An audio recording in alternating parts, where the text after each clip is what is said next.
আসসালামু আলাইকুম। শিকদার কৃষি টিভির পক্ষ থেকে আপনাদেরকে জানাই আন্তরিক শুভেচ্ছা ও অভিনন্দন। তো যে সকল ভাইয়েরা আমাকে প্রশ্ন করেন যে কলা গাছে কাঁদি আসার পর কিভাবে কি যত্ন নেবেন, যখন আপনার গাছে কাঁদি বের হবে তখন আপনার করণীয় কি, আর কলার দাগ হয় কেন? আসলে কলার দাগটা হয় মশার কারণে। মশা আপনার কলার উপরে বসে ও ফোঁটা করে, তারপরে আপনার কলায় দাগ হয়। তো এর জন্য আপনার কি করণীয়? দেখছেন, আমি এখানে নিয়েছি সমিক্রন, পোটোজিন ও জ্যাজ। এই তিনটা কীটনাশক আপনি 16 লিটারের এক জারে 2 ঢাকনি করে দিবেন, আর জ্যাজ দিবেন আপনার 20 গ্রাম।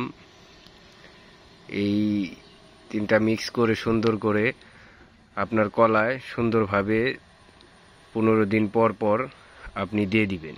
দেখবেন আপনার কলাগুলা অনেক সুন্দর কালার আসছে, অনেক মোটা হচ্ছে, আর কোনো রকম কোনো দাগ নেই। চলুন দেখায় আপনাদের কিভাবে স্প্রে করবেন। দেখছেন কত সুন্দরভাবে ভিজিয়ে দিতেছে,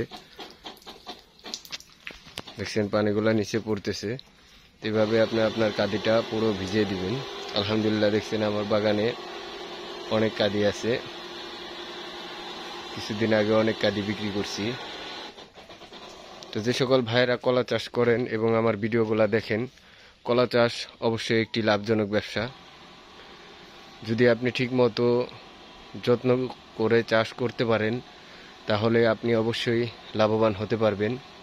আর যদি ঠিকমতো যত্ন না করেন তাহলে কলা চাষ করে আপনি লাভবান হতে পারবেন না। কারণ আপনি যদি যত্নের একটু ত্রুটি করেন তাহলে দেখবেন আপনার কলায় বিভিন্ন রকমের সমস্যা হইতেছে, কলা গাছ নষ্ট হয়ে যাচ্ছে। দেখছেন আমার কাঁদিগুলো আলহামদুলিল্লাহ অনেক বড় বড় কাঁদি, অনেক কাঁদি আছে আমার বাগানে। তো সকলেই যারা আমার ভিডিও দেখেন, আমার ভিডিও দেখে যদি আপনি কলা চাষ করেন অবশ্যই আপনি লাভবান হতে পারবেন। সকলে ভালো থাকবেন, সুস্থ থাকবেন। আসসালামু আলাইকুম ওয়া রাহমাতুল্লাহি ওয়া বারাকাতুহু।